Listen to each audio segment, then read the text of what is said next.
Okay, hello again. Just outside of Munson, resupplying its shores. It's one of the grocery chains out here. Beautiful day on this river with a covered bridge. Pretty nice.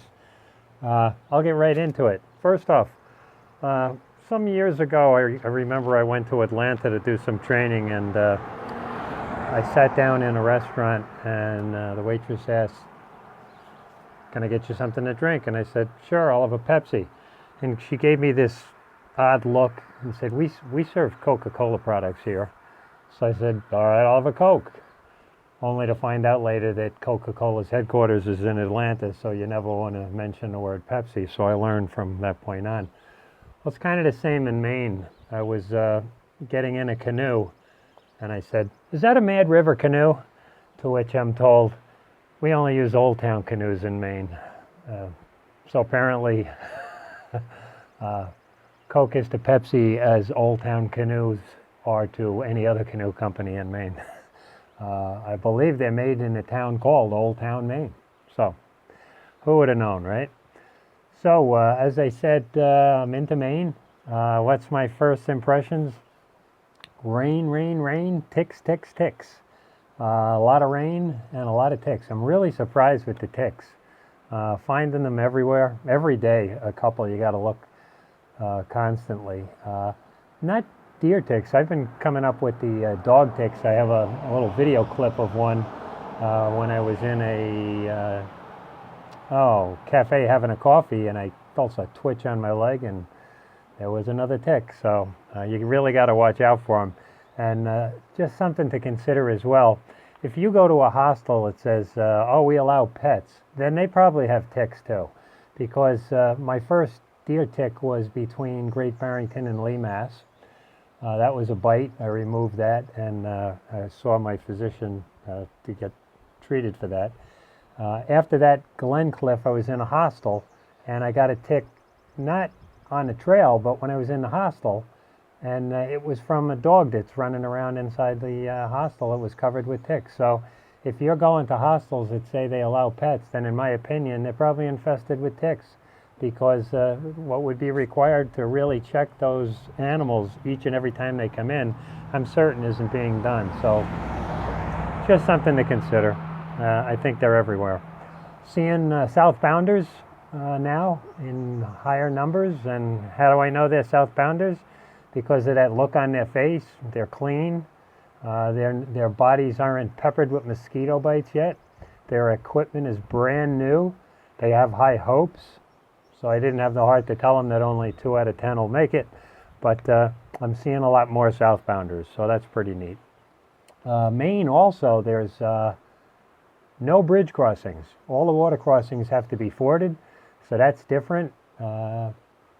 Can be fun at times. The rocks are very slippery. You know, they have, I don't know what you call it, silt on them, or something that makes them slippery. So have to be careful going across. And there's only one exception to that crossing where you have to go on foot, and that's the Kennebec River. I'll get into that in a minute. Right into Maine from Gorham, you enter what's called the most difficult mile. Some say it's the most fun mile. I think if you're under 30, it's the most fun mile. If you're over 30, it's the most difficult mile. And that's what it felt like to me. And the only thing worse than that most difficult mile, Mahoosic Notch, is what follows, called Mahoosic Arm, which is a brutal climb right after you've done the notch. So that's a tough day and a long day, but I'm glad it's behind now. But Maine, in the beginning, just seems like an extension of New Hampshire with regards to its terrain and difficulty in getting through. The wilderness is beautiful, though. Very thick forest. I keep mentioning the forest. Did see 3 moose. Didn't get pictures of any of them. I carry my camera in my pocket, and when I see one and try to race to get the camera out, they're gone. But neat to see them. They're very big animals, so hopefully I will get a shot before the trip's over. I was on my way to the Kennebec to make that crossing, and I mentioned that all the rivers and streams have to be forded, with the exception of the Kennebec. That river is crossed with a ferry service. The Appalachian Trail Conservancy provides a ferry service for that, and that's the result of an accident that happened in 1985 with a drowning. In fact, just a mile and a half south of the river is a shelter called Pierce Pond Shelter. The pond is there. Some hikers swim in it. It's a beautiful shelter. And it's the one you stay at typically before you make the crossing the next day. So in the shelters there's journals, and the journals have entries from people's thoughts when they pass through, whether it's just how they're feeling, what they're doing, where they're going. And you typically have some comical entries. And in 1985 there was an entry on one hiker northbound who said he carried a raft all the way from Georgia up to Pierce Pond with the plan on crossing the river in that raft. And there was another hiker that made an entry that he built the raft, and he's leaving it on the shore so that the next hiker that gets to the Kennebuck can use that as well. So those entries, of course, are funny, and they're there, and you come across those. Then there's the mundane entries that can be easily overlooked.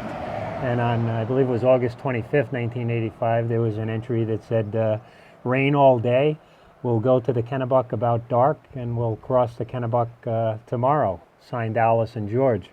And Alice Ferenc never made the crossing the next day. She had drowned attempting to do it.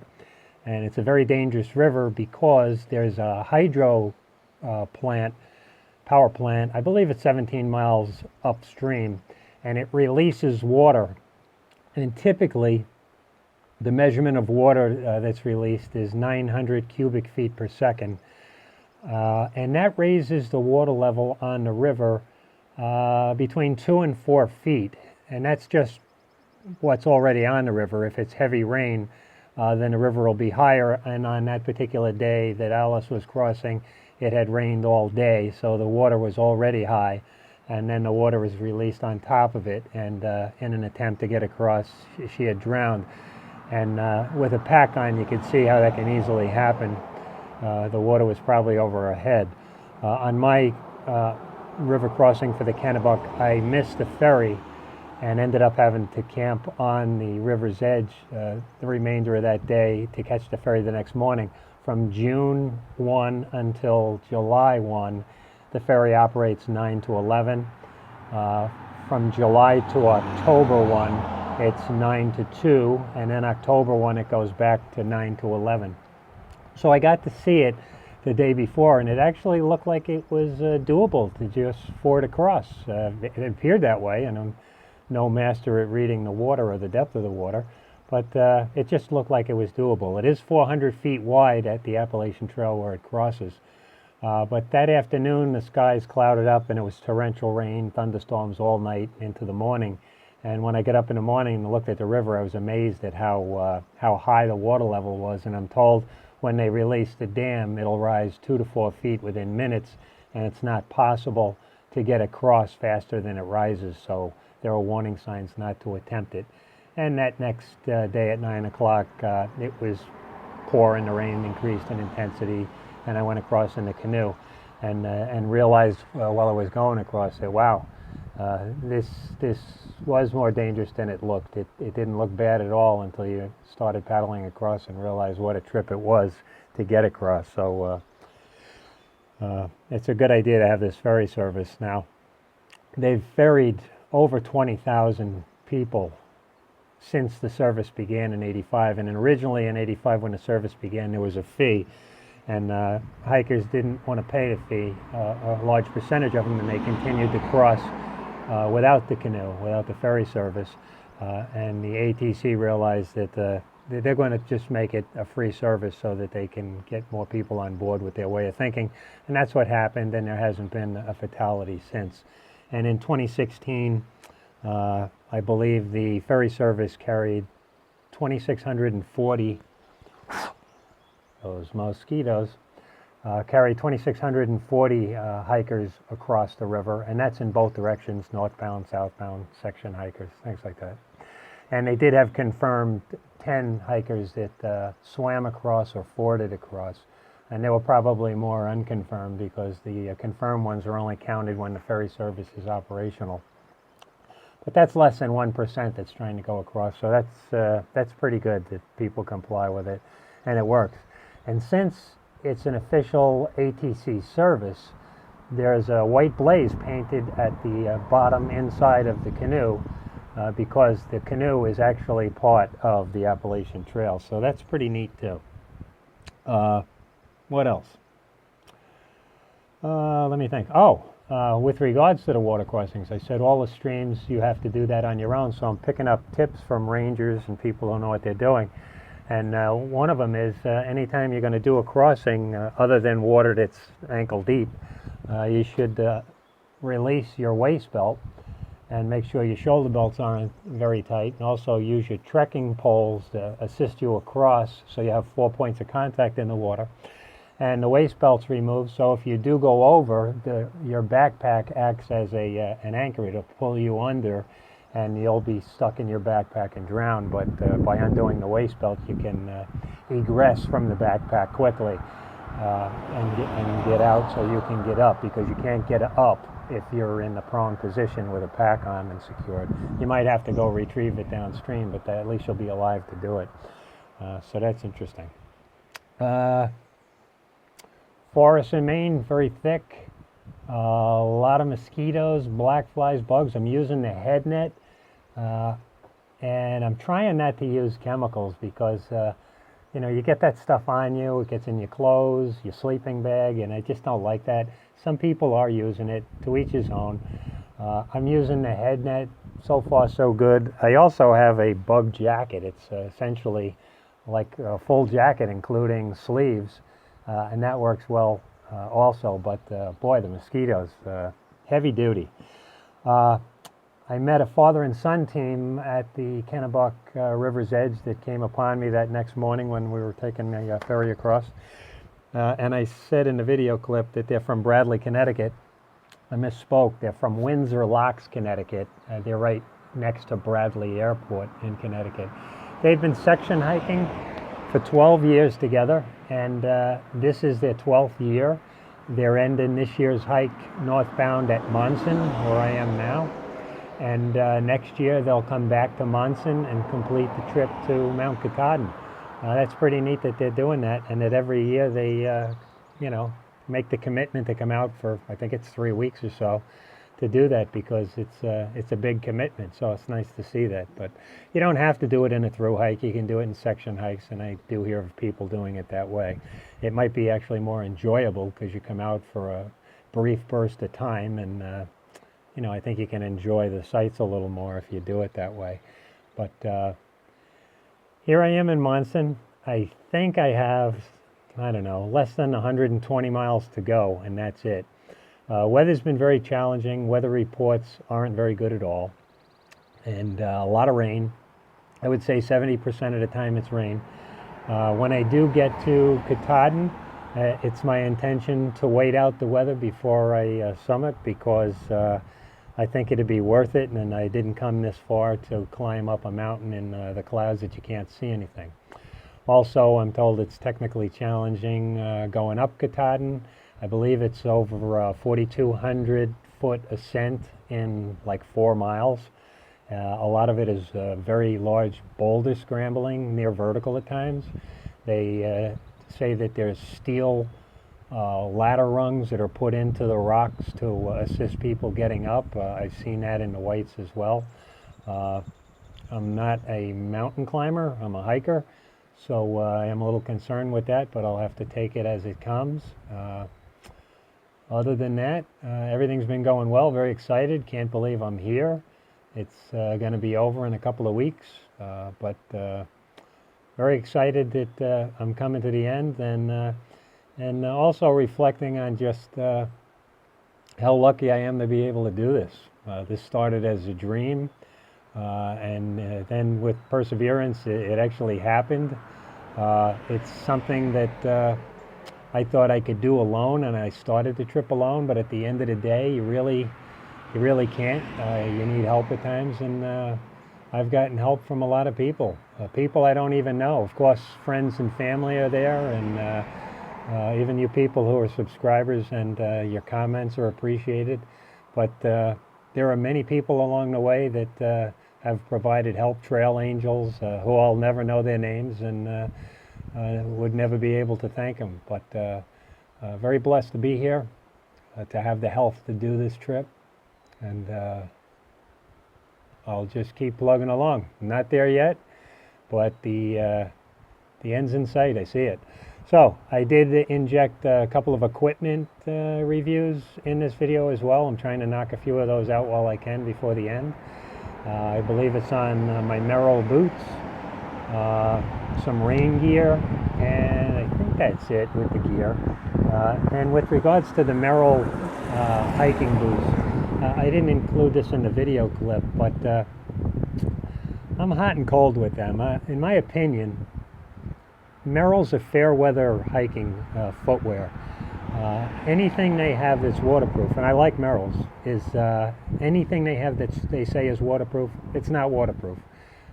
Within hours they leak. And I'm not talking water going down your leg, it comes right through them. So I've said in the past, that ticks me off with that.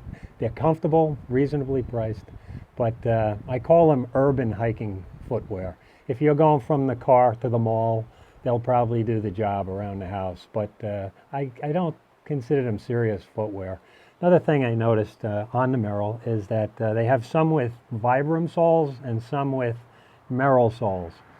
The Vibram soles will outlast the uppers on any of their footwear, but the Merrill soles will not last as long as the uppers. I'm very surprised at how rapidly the boots that I review, the soles are wearing out on them. It must be a soft compound rubber, but it's just not holding up at all.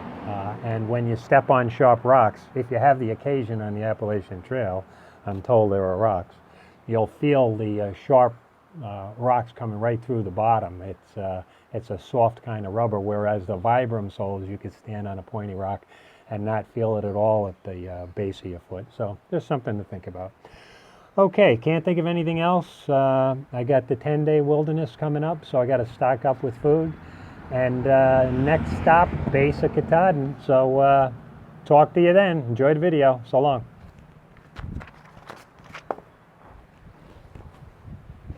They love their ATVs here. When they're not riding them, they just pull them everywhere. Then they're riding them everywhere. Pretty neat.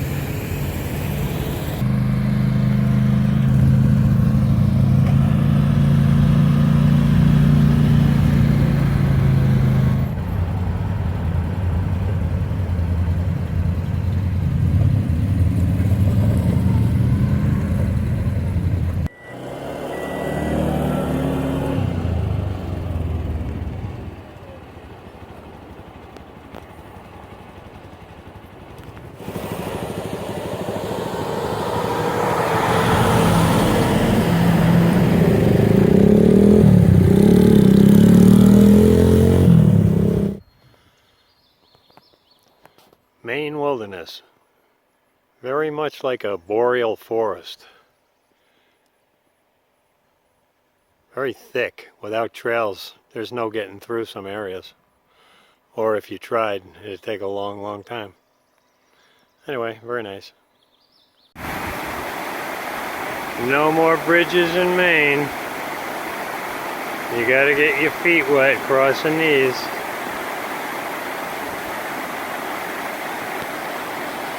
And that cold water I speak about drinking, it's really cold on your feet. Check them out.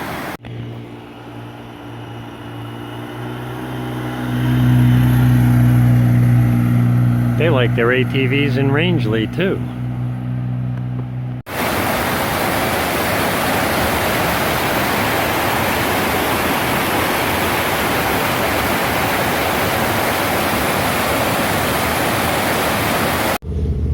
Rangeley Sports Outfitters store, like the old stores used to be. Pretty cool. Pretty good.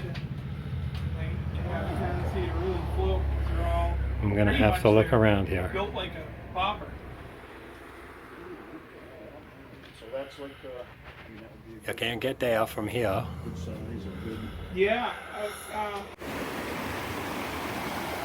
Tons of streams in Maine, one after the next. Most of them you can hop along the rocks to get across, but there are those you can't. You got to just ford it. But so far, nothing too deep. Very nice though. And the forest is so thick and dense. In some areas, if there was no trail, you wouldn't be able to penetrate it. Pretty neat. So are you guys going to be driving soon? I started driving a month or two ago. Really? How old are you? I'm 15. Whoa. How old do you have to be to get a license in Maine? I don't know about Maine. I'm from Vermont. How about Vermont? 16. 16. Pretty neat. So you're on vacation up here? Yeah. We're leaving today, actually. I like Maine, and I like Vermont too, except this year with the flies and mosquitoes. Do you have any word on that? Is that going to go away? No? I don't know about the flies and mosquitoes. Yeah, pretty nasty. Checking out. In Munson, Maine. And this vehicle right here is where Hyundai got the idea of 100,000 mile, 10-year bumper-to-bumper warranty. This is when Fords were really Fords. What a neat car. 1922. Pretty neat.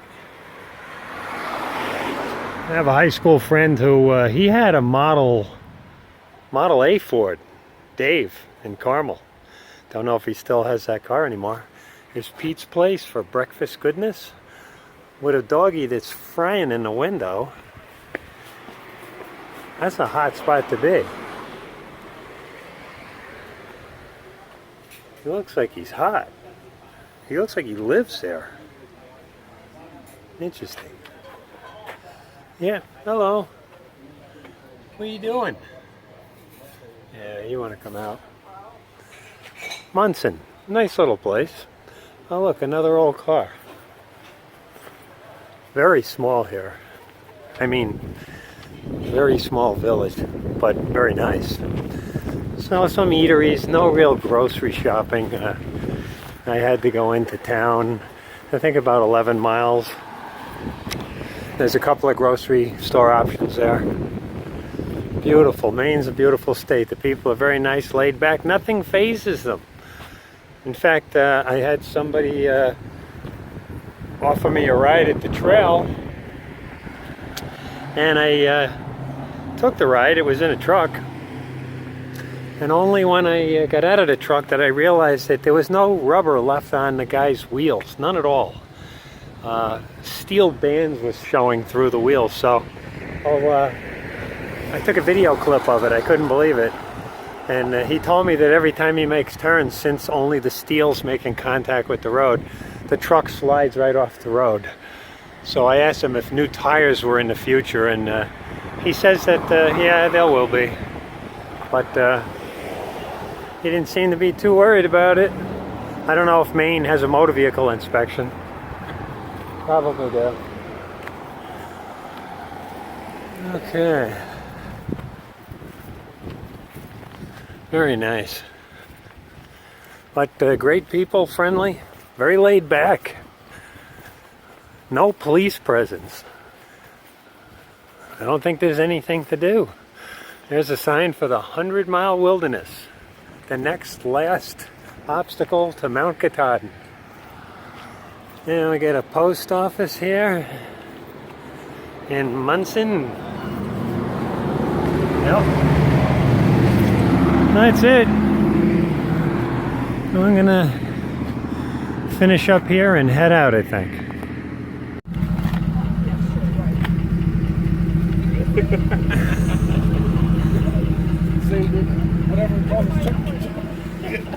Just look at the front end. Still got a lot of life left out of them. There you go. Turn them inside out.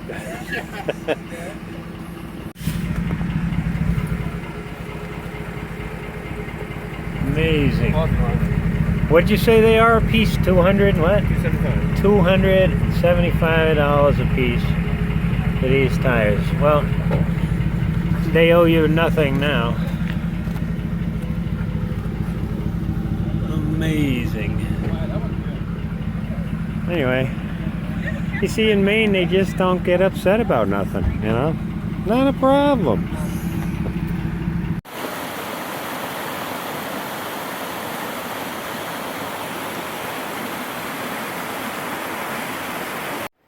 This is the Kennebec River. It's the only waterway in the entire Appalachian Trail that they strongly suggest you don't ford it, that you take the Appalachian Trail ferry across because of a drowning in 1985. And it's once you cross over the river, you're right into Saratoga, population 63. Wow. Poured all night. Thunder, lightning, torrential downpours. Big line of storms. Apparently the entire Northeast, New York, Vermont, New Hampshire, Mass, and Maine. And as I said, it went well into the night, and the water levels are significantly higher here. So, not a good idea to cross on foot. Actually, part of the trail, there's a white blaze painted in the bottom of the canoe, so it's part of the trail. They had a drowning in 1985. A girl had crossed, or attempted to cross, and didn't make it. And the water level changes drastically because about, I think, 16, 18 miles upriver is hydro dams, and they release water a couple of times a day. And it can raise the water level 2 to 4 feet in a matter of minutes. So with a pack on, that could be challenging. And so they offered the service, the ferry service at first, but they charged a fee to use it. And what they found is that hikers kept fording the river, because I thought pilots and cops were cheap, but thru hikers are even cheaper. So rather than pay the fee, they would ford it. So finally the ATC decided, okay, well, provide the service free. So they must pay the ferry service to do it, and now it's used exclusively pretty much. I'm sure there's a couple of rogue hikers that cross the water, and it may be safe to do it, but for the most part this is the way they want it done. There hasn't been a fatality since '85 that I know of, and yeah, that's it. So just waiting for the service to kick in until July 1st. From June 1st till July 1st, the service is 9 a.m. to 11 a.m. That's it.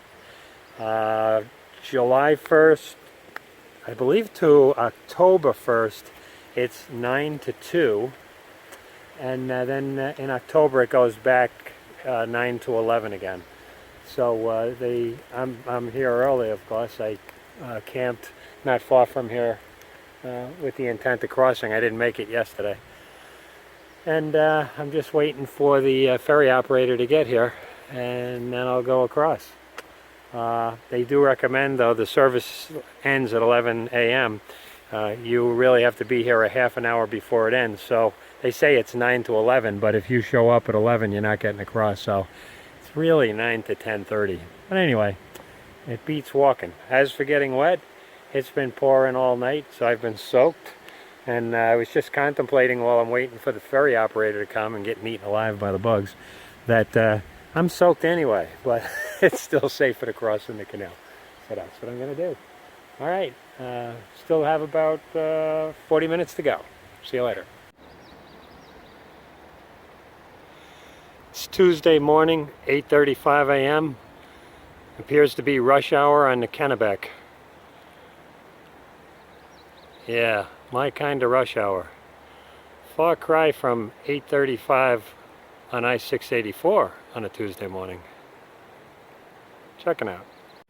Okay, heavy rain on the Kennebec. It's 9 a.m. and rush hour traffic's still on. Looks like we got one boat drifting, and the ATC ferries just being launched. Let's see if we can... Yep. There he is. Now the legend is Hillbilly Dave. His name's David Corrigan. And he's been doing it for years. It looks like he's coming to get us. Checking out. Okay, here comes the canoe. I mean the ferry. Rain's moderate. This does not look like Hillbilly Dave. Well, we're going to find out. Morning. Is that Dave? Dave? Greg. Oh, hi, Greg. I thought there was a legend out here. Hillbilly Dave? He hasn't been doing it for a couple of years. Ah, I didn't know that. Okay. All right, I'm signing out to see what we got to do here. You just have to put up with me, I guess. We can do that. And since this is part of the trail, the white blaze is right under the paddles. So what do you know about that? Okay. Rush hour seemed to have calmed down on the Kennebec now. So raining pretty hard though. I guess if it rains hard, it's not a big deal falling out of the canoe because you're already soaked. So. And we got to do paperwork, just a waiver to go across in the canoe. For your Christmas card. For the Christmas card, there you go. Okay, checking out. Alright, here we go. Okay, we're crossing the Kennebec. I get to just film while these guys paddle. The rain is heavy duty now. So if we do flip it, we won't know the difference. It's soaked. And I got a father and son team from Bradley, Connecticut. They've been doing section hiking for the last 12 years. They're going to finish this trip in Munson, and next year end the entire journey for themselves.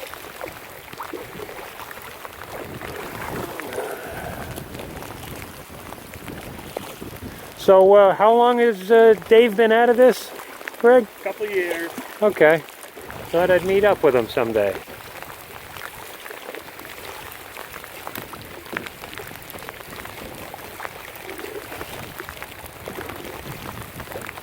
I'm surprised how this sits low in the water. Yeah. Every day. You never know what you're going to get. Yeah. I don't think our packs are all that heavy, but surprise, surprise. About 2,000 coming down this morning. Usually about 900.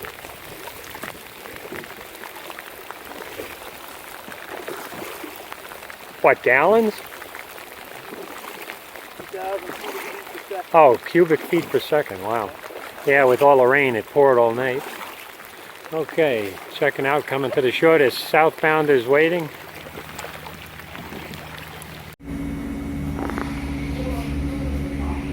These ticks are becoming a real problem. This isn't a deer tick, this is a dog tick. But I just found them crawling up my leg after walking in grass. Interesting. Okay, came off trail to do some repairs, replace some equipment, and one thing that's annoying is this is my third pair of Merrills. I like Merrills. They're comfortable, reasonably priced, claim to be waterproof, but I've never seen any Merrills that are waterproof. For a while they are, but I noticed after 2.5 hours water starts creeping in. But after just 4 weeks of using these, the tips started peeling off on these tips here. So I took commercial silicone, what you use to caulk your bathtub or windows, and I put a bead of silicone to reattach these, but I'm just surprised that's happening in 4 weeks. Also had a seam over here that's coming out. So it was sewn. I'm not going to sew it because I'd probably be compromising the membrane. It's waterproof, so I put a bead of silicone in there as well. So the boots are ready to go. I don't know how long they'll last. I'm hoping they'll last a while because, as I said, they're comfortable and they're only 4 weeks old. So, okay, these are REI rain mitts, they're called. You don't see them around much. They're very light. It's like a Gore-Tex shell mitt, and very lightweight. They go on Velcro. Outstanding. Not so much to keep your hands dry when it's raining. What happens is when you get that cold rain and wind, it gets near freezing, or the wind chill gets near freezing, and you just can't feel your fingers or use them. You lose the dexterity in them. So these gloves were great, but as the weather broke and spring started to approach, I sent them back home thinking I'd be okay, and I was wrong, because I still ended up getting those cold, bone-biting rain in the Shenandoah National Park, and I was wishing I had these gloves. So I know in the whites in Maine it's going to get much worse with wind and temperatures. So they're back. A couple of other items I sent back and was sorry I did. And that's, I had rain pants, and you'll get 50 people that'll tell you don't need rain pants, and another 50 that'll tell you you do. Well, I was persuaded by a group of people to send them back, and the thought was, well, in the spring, when the water's warm and it's raining, you're going to get wet anyway underneath, so what's the difference? Send them back. So I bought into it, sent them back, and then got soaked, thoroughly soaked. And that's true, you get wet even if you have rain pants on. Well, the difference is, rain gear isn't worn to keep you dry. Rain gear is worn to keep you warm. And what it does is, by putting a layer over you, even though you're wet underneath, you'll have no ill effects of wind chill factor. The wind will blow, but the barrier of the rain pants and jacket prevent it from having an effect on you, so you can keep warm. So big mistake sending them back, because I ended up getting bone-chilling cold and heavy rains in the Shenandoahs, and there was nothing I could do about it, and it was miserable. So I started off with the EMS System 3 rain pants, and I have an outdoor research boonie hat. Actually, they call it their Seattle sombrero. I've had this thing for probably 15 years and love it.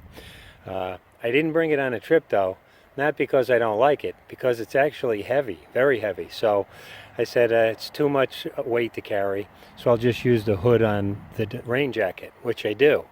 And that's what I use. The only thing with a hood on a jacket is you do have a limited range of motion when you're turning your head.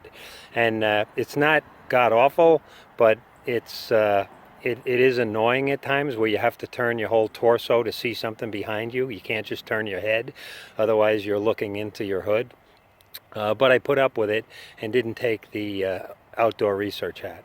And as I said, I returned the System 3 pants. The pants probably cost $100. I've had them 10 years. They work great, but they're very expensive. And the hat, even today, I bet that hat's $60. Okay.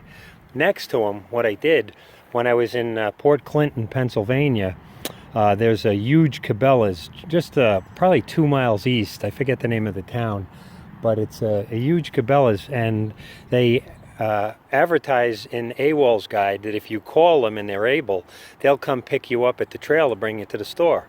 So I did call them, and I went to the store, and I needed a pair of trail runners, which I did buy there, Merrell's, and those didn't work out for me. And I saw these Frog Tog rain pants. Frog Togs makes rain pants, rain jackets, rain hats, everything. And it's this material that appears to be papery. I don't know what it's some kind of synthetic, but it's very cheaply made. But I figured, hey, in a pinch, I have nothing, these will be good. And I've come to like them. The pants were only like, I think, $20 for the pants. And they make a boonie hat too, which is kind of replicates the outdoor research hat. And it's incredibly lightweight. I mean, if a breeze comes, it'll take it across the yard. So I bought the boonie hat because it's so light, it's not even noticeable in the pack, and it's very useful. So the hat, I think it was $15. You can get them in various colors. Beggars can't be choosers. The hats at the time at Cabela's were OD green, so that's what I bought, and the pants were black. When you compare the Frog Tog stuff to the high-end stuff, it's less than half the weight. So I'm happy with the performance of it. I know it's going to be beat up and I won't cry over it. So I'm going to take the Frog Tog stuff with me. I'm happy to do that. And I think that's it. Okay.